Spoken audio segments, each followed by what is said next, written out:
Welcome to the Honest Practice Blueprint. I'm Mike Reoch, a registered massage therapist, clinic owner, and mentor. I've been practicing for 18 years, and I've rebuilt my practice 7 times in multiple cities. Not because I wasn't working hard, but because I kept running into problems no one taught us how to solve.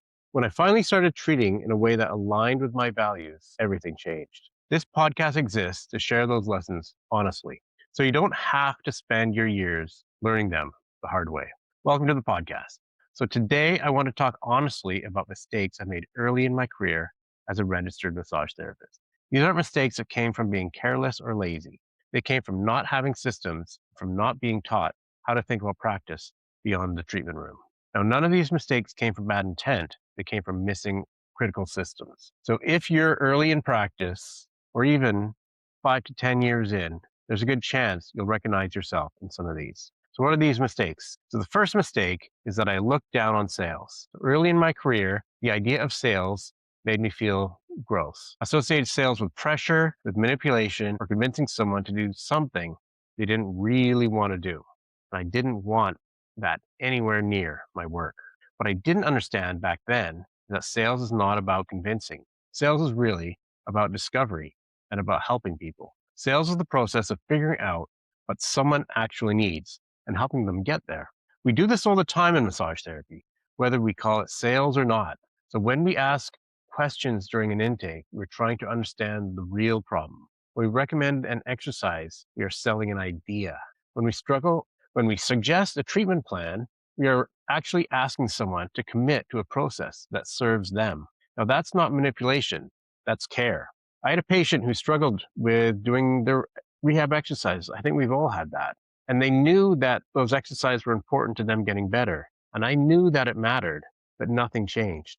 And I realized something important. If I couldn't help them buy into why those exercises mattered in their life in particular, and not mine, then they weren't going to get better. So I stopped explaining the exercise and started listening more closely to what they actually cared about. What did they want? What outcomes mattered to them?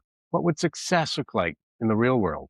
So once I framed the exercise around their goals, things changed. Sales is a way of understanding what someone truly needs and helping them achieve that.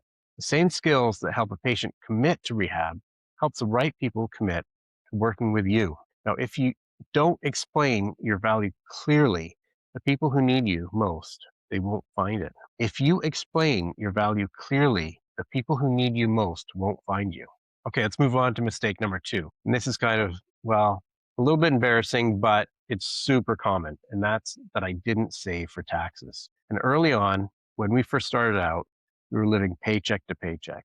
And we were trying to pay down our debt. We're trying to keep things afloat and just survive financially.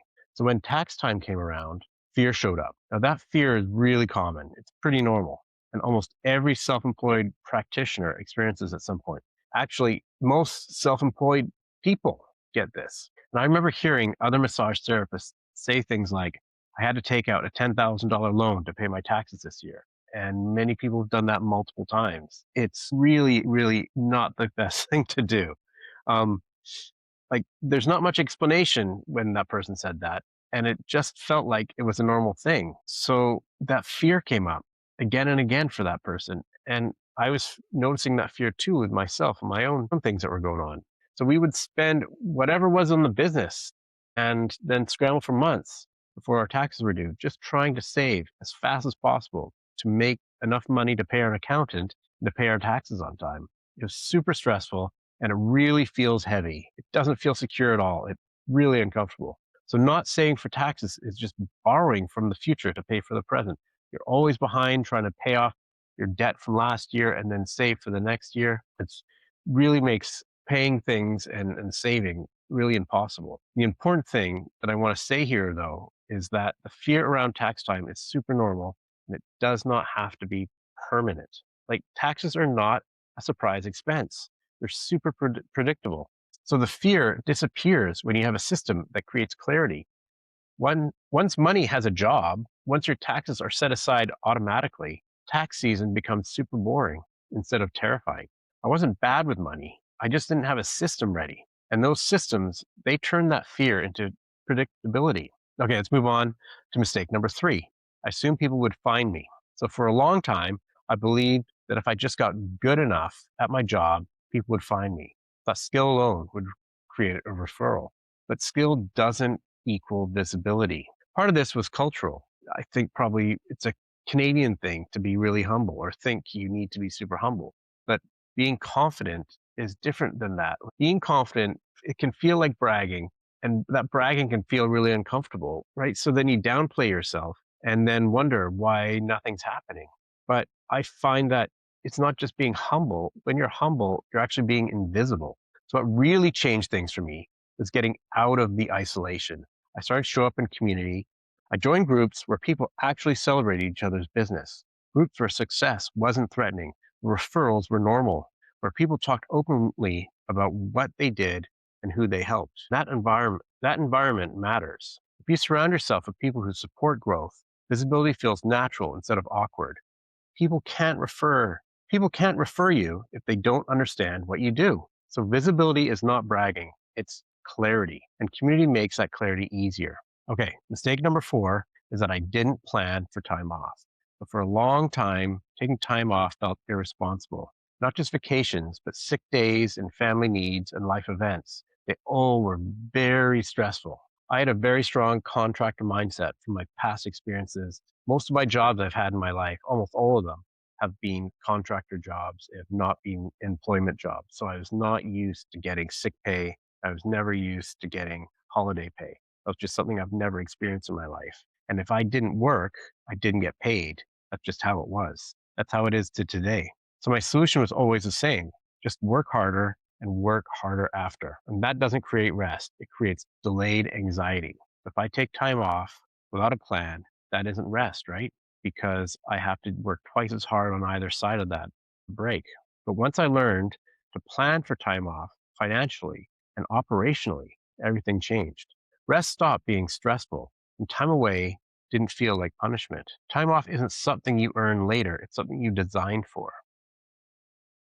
Okay, so the last mistake I'm going to talk about today is that I work too much too fast. Student debt creates fear, and fear turns into overwork. And I see this all the time in new grads. Actually, every new massage therapist that I've met gets injured in their first few years. And I did too. I worked constantly. I ended up with a hand injury, and I immediately assumed the worst. I assumed it was something that was probably going to need surgery and I would have to take months off. But it wasn't the end of my career. It was just an overuse injury, and I was lucky. But everyone has a workload threshold, and your job is to find it. Your body is your income producing asset. Now, that's really important. We cannot get injured or else we can't work. If we burn out early to pay off debt faster, that's a really bad trade. Okay, I think this is my last one. I've just thought of this one now. So I tied my self-worth to my profession. And this one took a long time for me to understand. When your self-worth is tied entirely to your profession, every setback feels personal. I cared deeply about my work. I wanted to be excellent. I wanted to be one of the best massage therapists out there. I wanted to improve the whole profession so we are seen in a better light. But professional change is slow, and not everyone wants the same thing you do. So when work is your identity, frustration turns into burnout quickly. The hardest part is realizing I had nowhere else to put my energy. Work was where I got meaning. So when work felt heavy, everything felt heavy. Work can't be the only place you get meaning. You must have other places to put your creativity, curiosity, and drive. When you have that, work is allowed to ebb and flow. A sustainable career needs room for the rest of your life. Okay, so every one of these mistakes is totally fixable. What made them costly was how long they went unexamined. Most people eventually figure these things out. So the real question is how much of your career you want to spend figuring them out alone. You don't pay for clarity with money, you pay for it with time. So the Honest Practice Blueprint exists to shorten this timeline. It brings years of mistakes, lessons, and system building into a focused, structured program so your practice can grow without burning you out. Thanks for listening. Now, if you're interested in learning more about the upcoming workshop for the Honest Practice Blueprint, you can email me directly at michael@thehonestpracticeblueprint.com. No pressure, just a conversation to see if it's a good fit for you. So take care of yourself and take care of your practice.